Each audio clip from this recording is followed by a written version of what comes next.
నిజంగా కూడా మేము ఇప్పుడే నిన్న మేము ఇన్విటేషన్ ఇవ్వలేదు, వాట్సాప్ ద్వారా చెప్పినాం. కానీ ఇప్పటికీ ఇప్పుడు చెప్పినా కూడా ఇంతమంది వచ్చారు, చాలా సంతోషం అనిపిస్తుంది. Thank you for that. నిజంగా కూడా మీ ఉండేటువంటి ఏదైతే బడి పట్ల, పిల్లల పట్ల, సారాల పట్ల గౌరవం కానీ లేకుంటే అభిమానం కానీ మరోసారి ధన్యవాదాలు తెలియజేసుకుంటూ స్కూల్స్లో కొద్దిమంది వచ్చిన వాళ్ళు కూడా వెళ్ళిపోతున్నారు. ఇప్పుడు వాస్తవానికి ఇప్పుడు పేరెంట్స్ కూడా వచ్చి వెళ్ళిపోతున్నారు. ఇప్పుడు మనం చేసేది ఎవరు మనం సంపాదించేది, మనము వ్యవసాయం చేసేది, ఏదైనా సరే కూలి పని కానీ మేస్త్రి పని కానీ సంపాదించేది ఎవరి కోసం కదా? ఎవరి కోసం? పిల్లల కోసమే కదా. అంటే మన కోసం కంటే కూడా ఏమనిపిస్తుంది మనకు, నేను పడ్డ కష్టాలు నా పిల్లలు వాళ్ళకి అనిపిస్తుంది. మరి ఈ మీటింగ్ కూడా పిల్లల కోసమే, నా కోసం కాదు. పిల్లల కోసం ఈ మీటింగ్ కనీసం నెలకు ఒక్కటే పూట, ఒక్క రోజు కూడా కాదు, ఒక్కటే పూట మీరు వచ్చి ఇక్కడ వాళ్ళ ఏం జరుగుతుంది, పడిలా ఏం సమస్యలు ఉన్నాయి తెలుసుకున్నారంటే రోహిత్ రిషిత్ వాళ్ళని పంపించిన మీరు పెద్ద పిల్లలు ఏమన్నా మంచుకున్నారు కదా.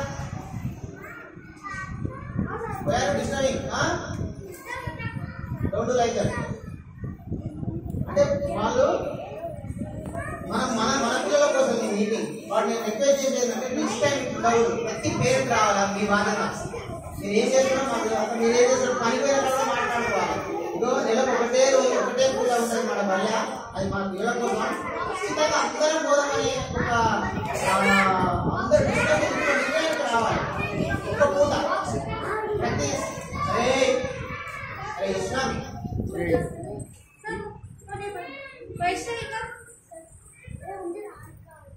ఒక్క పూట మన పిల్లల కోసం పోదాం అని ఒక నిర్ణయం తీసుకొని మీరు అందరూ వచ్చినాక ఎగ్జామ్ లాగా ఉంటుంది. మీరు అందరూ వచ్చినాక ఒక మార్పు అవుతుంది. ఏదైనా అనుకుంటాం, మస్తుగా అనుకుంటాం, కానీ ఆచరణలో పెట్టినప్పుడే మనకు ఫలితాలు వస్తాయి.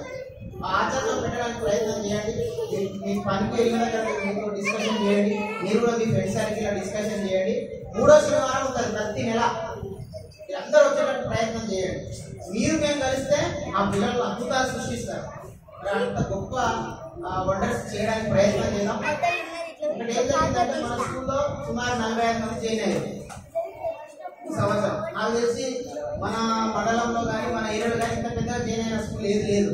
మనం డోర్ టు డోర్ సర్వే చేసినాం, ముందస్తు బడిబాట చేసినాం, చాలా కార్యక్రమాలు చేసినాం. చేసిన ప్రతి రోజు కూడా మన రిపోర్టర్స్ పేపర్లో కూడా వచ్చినాయి. మన స్కూల్ వచ్చినట్టు నాకు తెలిసి మన ప్రాంతంలో ఏ స్కూల్ ఆ పేపర్లలో కూడా వాళ్ళు కూడా చాలా సహకరిస్తున్నారు. ఉన్నారు ఈ సందర్భంగా వాళ్ళకు ధన్యవాదాలు తెలియజేసుకోవాల్సిన అవసరం.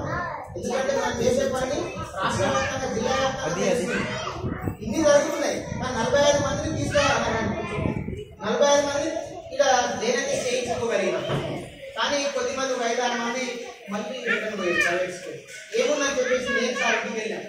ఏం ప్రాబ్లం ఏముంది ఏమంటే వాళ్ళు చెప్పేది ఏంటంటే, సార్ మీరు డైరెక్ట్ కానీ బయటకు వస్తున్నారు, వచ్చి లోపలికి రావడానికి ఎక్కువ టైం తీసుకుంటున్నారు, మేము పనులలో కానీ బయటికి పోతున్నాం. కాబట్టి ఏమైనా మా పిల్లల పరిస్థితి సార్ ఇబ్బంది అవుతుంది కదా, సేఫ్టీ అనేది మాకు చాలా ఇంపార్టెంట్ సార్, అందుకే మేము పంపించలేకపోతున్నాం ప్రధానంగా చెప్పినటువంటి సందర్భం. మరి ఈ సేఫ్టీ ఎందుకు మేము తాళమేయలేకపోతున్నాం అంటే కొంత సమస్య ఏంటంటే టాయిలెట్స్ 2 ఉన్నాయి, బాయ్స్ స్కూల్ గర్ల్స్ స్కూల్. అవి సరిపోతలేదు. ఇంకొక టాయిలెట్ అంతకు చెప్పాడు సార్ ఇంటి సైడ్ ఒకటి చేయాలనుకో. ఆ చేయడానికి సంబంధించి ఎస్టిమేషన్ పంపించాను నేను. 30,000 రూపాయలు సుమారు అయితే అయిపోతుంది కదా, అది వచ్చే అవకాశం ఉంది. ఇప్పుడు మన పిల్లలకు అన్ని వసతులు కల్పించకుండా మనం లాక్ చేసినప్పుడు పిల్లలు ఇబ్బంది పడతారని చెప్పేసి ఇంకా చేయట్లేదు లా. కానీ అతి త్వరలోనే వారం 10 రోజుల్లో అది అయిపోగొడతాం. ఇది కూడా చేస్తాం. అంతలో ఇంకేమైనా మనం చేయగలమా? ఏమన్నా గవర్నమెంట్ ఇచ్చేది ఇస్తుంది, కానీ పేరెంట్స్గా మీరు టీచర్స్గా మేము ఏమైనా చేయగలమా అనేది కూడా ఆలోచన చేయాలి. అది చేసుకున్నాం అనుకో ఈజీ అయిపోతుంది. కంప్యూటర్ ఉంది, ఏ స్కూల్లో కూడా ఏ ప్రైమరీ స్కూల్లో కూడా కంప్యూటర్స్ లేవు, ఉన్నా అవి పడవబడ్డాయి. కానీ మన దగ్గర ప్రతి సంవత్సరం కూడా లాస్ట్ ఇయర్ అంతకుముందు లాస్ట్ ఇయర్ కూడా పిల్లలకు టైపింగ్ నేర్పించినాం, అవన్నీ కూడా నేర్పించాం. అది ఏమైంది, ఇన్వర్టర్ లేక మరి ఖరాబ్ అయిపోయింది. ఇప్పుడు అది నడవాలంటే రిపేర్కి ఇచ్చినాము, అది మళ్ళీ తెచ్చినా మళ్ళీ పోతాయి. కానీ ఏం చేయాలంటే ఇన్వర్టర్ కావాలి, 20,000 రూపాయలు. దీన్ని ఎట్లా సమకూర్చుదాం? పేరెంట్స్గా మీరేమైనా చేస్తారా, టీచర్స్గా మీరు ఇవన్నీ ఏం చేయాలంటే మనందరం కలిస్తే అయితే పిల్లలకు ఇప్పుడు ఏంటంటే ఈ కంప్యూటర్ యుగం అయిపోయింది, టెక్నాలజీ యుగం అయిపోయింది. చిన్న చిన్న పిల్లలు కూడా మొబైల్స్ వాడుతున్నారు. మీకంటే కూడా మీ పిల్లలే కాదు మొబైల్ వాడుతున్నారు. వాళ్ళ ఫ్యూచర్లో వెళ్ళిపోతే ఇంకా భవిష్యత్తు చేస్తే మొత్తం కంప్యూటర్ మాయం అయిపోతుంది, కోడింగ్ అయిపోతుంది. మరి మన పిల్లలు ఎంత వాడతారు కదా. మా నాకేం కంప్యూటర్ చెప్పాలని ఏం పైన ఇన్స్ట్రక్షన్స్ లేవు, ఇంకా వస్తే రావాలి భవిష్యత్తు. కానీ మనము మన స్కూల్లో 2-3 ఏళ్ళ కింద కంప్యూటర్లు మనం అరేంజ్ చేసినాం. ఎందుకంటే మన పిల్లలు ఎక్కడ వెనకబడద్దు. ఈ పిల్లలు కాదు, వాళ్ళకి ఏదైనా రాకపోతే నా సొంత పిల్లగానికి మా సొంత పిల్లలకు రానట్టుగా మేము బాధపడుతున్నాం. ఎట్లా చేయాలి వీళ్ళని, ఏ విధంగా వాళ్ళకి నేర్పేటట్టు చేయాలని ఆలోచిస్తున్నాం. మేము నిన్ననే ఒక స్టాఫ్ మీటింగ్ పెట్టుకొని అనుకున్నాం, సార్ ఇట్లా మనం రెగ్యులర్ గా చెప్తే అందరికి కొందరికి అర్థమవుతుంది, కొందరికి అర్థం కాదు. వాళ్ళకి బేసిక్స్ లేవు, చాలా మంది పిల్లలకు బేసిక్స్ లేవు. ఆ బేసిక్స్ రావాలంటే మనం డాక్టర్ కాడికి పోతే డైరెక్ట్ అందరికి వచ్చిన పేషెంట్ అందరికి ఒకటే డిస్ట్రిక్ట్ ఒకటే మందు రాస్తాడు డాక్టర్. ఏం చేస్తాడు, స్కానింగ్ చేస్తాడు. స్కానింగ్ చేసి ఎవరికి మోషన్, ఎవరికి ఫీవర్, ఎవరికి ఎవరికి ఎందుకు దానికి తగ్గ ట్రీట్మెంట్ ఇస్తాడు. మేము కూడా ఏమనుకున్నాం అంటే ప్రతి పిల్లలంతా ఒక 2 రోజులు సిలబస్ బ్యాక్ అయినా సరే అందరినీ స్కానింగ్ చేద్దాం. అంటే ఎవరికి వర్ణమాల వస్తాయి, వర్ణమాల ఆ నుంచి చదువుతుండే వాడు చదవమంటే ఆ నుంచి స్టార్ట్ చేస్తాడు, రెగ్యులర్గా చదువుతాడు. కానీ ఆయనకు వచ్చినట్టు కాదు. ఈ మధ్యలో ఇది ఏంటంటే వాడు చెప్పాడు అంటే మనకు వచ్చినట్ట ఆల్ఫాబెట్ కూడా A to Z ఉంటారు, చదవమంటే ABC అని Z వరకు చదువుతారు. ఇదేంటి అంటే చెప్పాడు సార్ మనం కూడా స్కానింగ్ చేద్దాం పిల్లల్ని. ఒక డాక్టర్ ఎట్లయితే స్కానింగ్ చేసాడో మనం కూడా పిల్లల్ని స్కానింగ్ చేద్దాం. మనకి ఏ వస్తలేదు, కా వస్తలేదా, ఏ వస్తలేదా, బి వస్తలేదా, ఏ వస్తలేదు, గుణితంలో ఏ గుణితం వస్తలేదు. ఇట్లా స్కానింగ్ చేసి వాళ్ళని తెలుసుకొని వాళ్ళకున్న సమస్యను తెలుసుకొని దానికి తగ్గట్టు మనం ఒక ట్రీట్మెంట్ దానికి తగ్గట్టు మనం చెప్తాం సార్ అని మేము రీసెంట్గా మేము డిస్కస్ చేసుకొని ప్రయత్నం చేసి ఇట్లా మేము చాలా ప్రయత్నం. అసలు ఇక్కడ నిజంగా చెప్పాలంటే దాదాపు అంటే సాధారణ టీచర్లు కూడా ఏంటంటే 4 తర్వాత ఎవరు బడి గురించి ఆలోచన చేయరు. కానీ ఇక్కడ ఉన్న సార్ కానీ నేను కానీ మేడం వాళ్ళు కూడా బడి అయిపోయిన తర్వాత కూడా పిల్లల కోసం ఎవరు ఈరోజు రాలేదు, ఎందుకు రాలేదు, ఎవరికి ఏమొస్తలేవు, ఎట్లా నేర్పాలని ఆలోచన టీచర్లు. సో ఇట్లాంటి టీచర్లు కూడా ఒక మంచి అవకాశం మనం. సో కాబట్టి మీరు కూడా వాళ్ళు సహకరించి మీరు కూడా సపోర్ట్ ఇచ్చినట్లయితే ఖచ్చితంగా మంచి మెరుగైనటువంటి ఫలితాలు వస్తాయని తెలియజేసుకుంటూ ఇప్పుడు ఒకరిద్దరు ఎవరైనా నిశ్చిత్ పంపారు.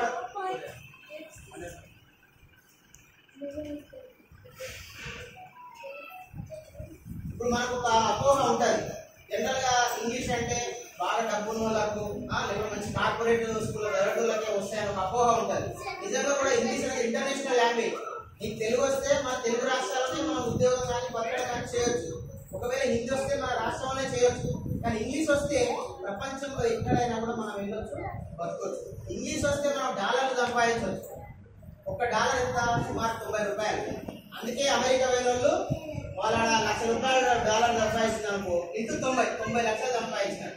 సో మన పిల్లలు ఎందుకు సంపాదించవచ్చు? సంపాదించి ఏం కావాలి, ఇంగ్లీష్ కావాలి, దాంతోపాటు కంప్యూటర్కి సంబంధించిన నాలెడ్జ్ కావాలి. ఆ రెండింటిని అందించాలనే ఉద్దేశం కూడా బాగా చేస్తున్నాం అందరం.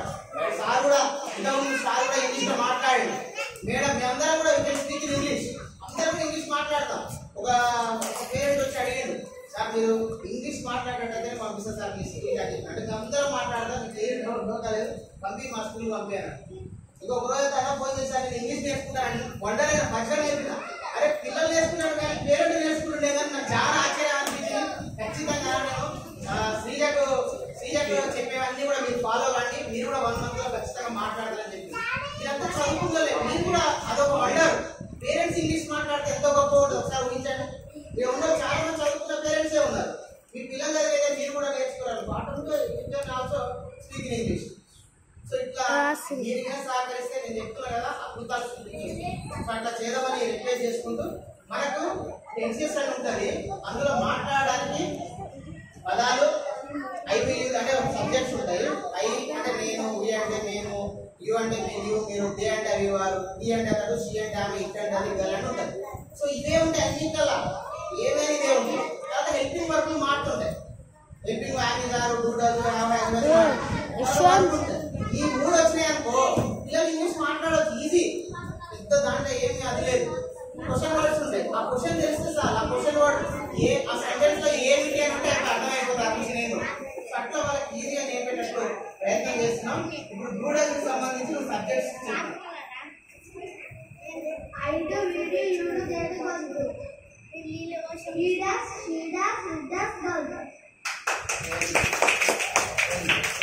అంటే ఐదు విద్యలకు ఈ డూడల్స్ ఎట్లా వాడతాం అనేది. ఇంకెవరెవరు వస్తారా? శ్రీజ అంటే మళ్ళీ అందరూ వస్తలేరు అనేది ఉంటుంది. చెప్పిన పిల్లలందరూ ఒకేలా ఉంటారు. ఆ రానులకు మీ బాధ్యత చాలా ఉంది. ఎందుకంటే మీ దగ్గర ఒక్కడే పిల్లాడు ఉంటాడు. నేను కూడా చేసుకుని మీరు కూడా ఫోకస్ చేయాలి.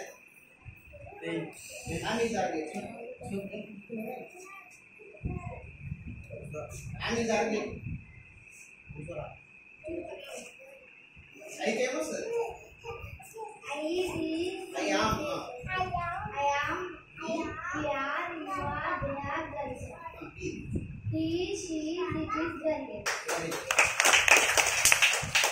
సెంటెన్స్ చేయడంలో దీనికి ఏ హెల్పింగ్ వర్క్ వస్తుంది అనేది తర్వాత వర్బ్ యాడ్ చేస్తాం. వర్బ్ యాడ్ చేసినప్పుడు సెంటెన్స్ వస్తుంది. Ambika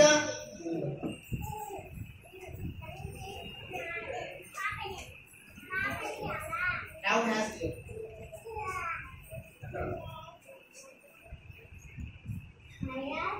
I have. We have. You have. They are.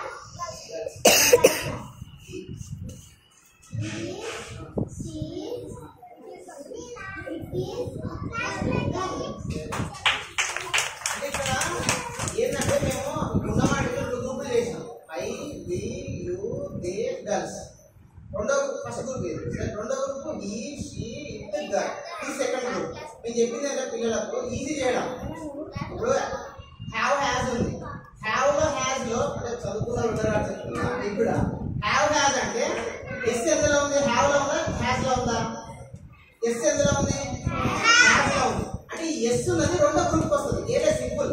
Yes ఉన్నది ఏ గ్రూప్ వస్తుంది? రెండో గ్రూప్. అంటే రెండో గ్రూప్ ఏంది? రెండో group he has, she has,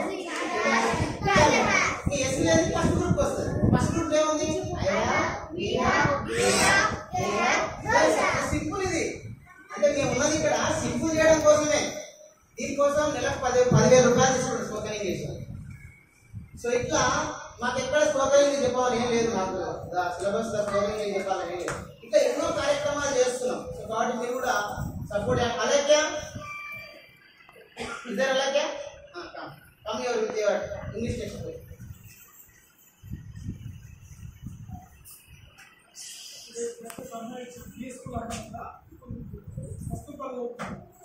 అసలు ఈవెంటే ఇంగ్లీష్ మాట్లాడుతున్న అమ్మాయి నాకు మొత్తం మాట్లాడుతుంది ఇంగ్లీష్లో. నేను బజర్ అయ్యి అమ్మాయి అడిగినా ఏ స్కూల్ అన్నామంటే I study in this school ఉంది సార్. ముగ్గురుతారా ఆ అమ్మాయి తమ్ముడిని మై స్కూల్ తీసుకున్నా. నేను అసలు అసలు ఏంటి అసలు అమ్మాయి నేను వీడియో తీద్దాం అనుకున్నాను సార్. ఎంతో అమ్మాయి ముందుగా కూడా అట్లా ఉంది. అమ్మాయి ఎప్పుడంటే మన ఫాస్ట్ కల్చర్లో ఉన్న అమ్మాయి ఇంత స్పీడ్గా మాట్లాడుతుంది. ఇంగ్లీష్ అసలు కనబడకుండా స్పీడ్గా మాట్లాడుతుంది అమ్మాయి. మరి విత్ ఇది గ్రామటికల్గా మాట్లాడుతుంది. అయితే మరి వాళ్ళ పేరెంట్స్ ఏం చేస్తుంది సార్? అమ్మాయి ఈ స్కూల్ చదువుతుంది, కస్తూర్బా చదువుతుంది, గవర్నమెంట్ స్కూల్ కంప్లీట్. అట్లా అమ్మాయి తమ్ముని మాకు తీసుకొని మనం పంపించి నెల రోజులు ఒప్పుకోలేకపోయింది.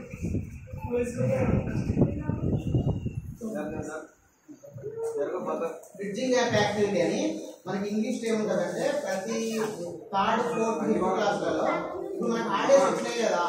హాలిడేస్ వస్తే అంత పిల్లలంతా ఆటలో పడిపోయి ఉంటారు, అంత మర్చిపోయింటారు అని చెప్పేసి మోటివేట్ చేయడం కోసం, అంటే విద్య వైపు పిల్లల్ని మళ్ళించడం కోసం ఒక పిక్చర్ ఇస్తారు. ఆ పిక్చర్ ఇచ్చి ఆ పిక్చర్లో ఏమున్నాయి, ఏం చేయాలి, అందులో ఏమేమి ఉన్నాయి, ఏం చేస్తున్నాయి అనేది చెప్తారు. సో అట్లా మన బ్రిడ్జింగ్ యాప్ యాక్టివిటీ పిక్చర్ 1 అయిపోయింది దగ్గర. సో ఇవి మనకి ఎక్స్ప్లెయిన్ చేస్తే ఒకసారి చూడండి. నేను అనుకుంటాను This is a village. There are bullock carts, houses, temples, lakes, children, shepherds,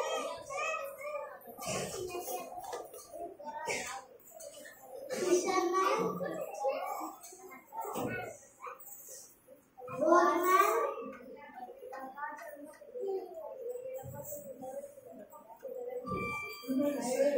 action words.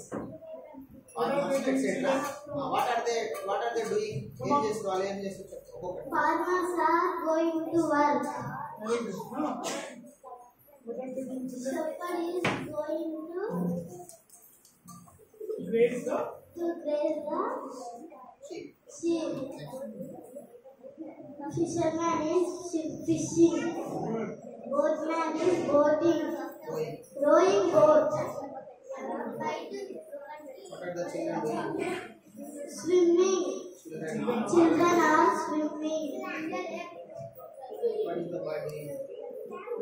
The boy is rowing riding bicycle. What are the monkeys listen doing?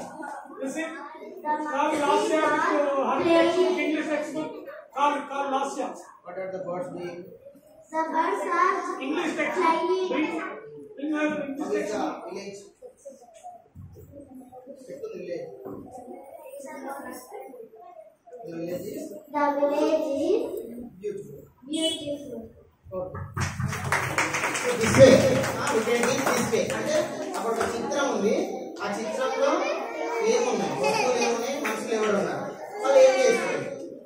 This much is enough. ఇది సరిపోతుంది వాళ్ళ స్థాయిలో. So ఇట్లా దాదాపు చాలా మంది చెప్పగలుగుతారు. ఒక లైకేనే కాదు, కొద్ది మంది చెప్పలేరు. ఆ చెప్పలేని వాళ్ళకు చాలా ఇంపార్టెంట్ ఉంది. మీ బాధ్యత చాలా ఉంది, మా బాధ్యత చాలా ఉంది. సో ఇది ఓన్లీ స్టార్టింగ్ స్టేజ్. సో కాబట్టి ఇంకా కూడా వాళ్ళపైన మనం ఎఫర్ట్ పెట్టినప్పుడు ఫ్యూచర్లో ఇంకా మనము చాలా ముందుకు తీసుకెళ్తాం.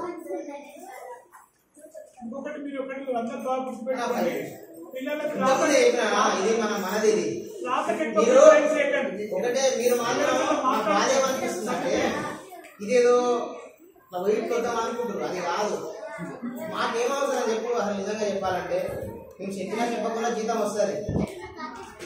కానీ మీ బాధ్యత చాలా ముఖ్యం. మీరు ఇంకా మంచిగా వచ్చారనుకో మీరు ఇంకా బాధ్యత ఫీల్ అవుతాం, ఇంకా ఎక్కువ పని చేస్తాం.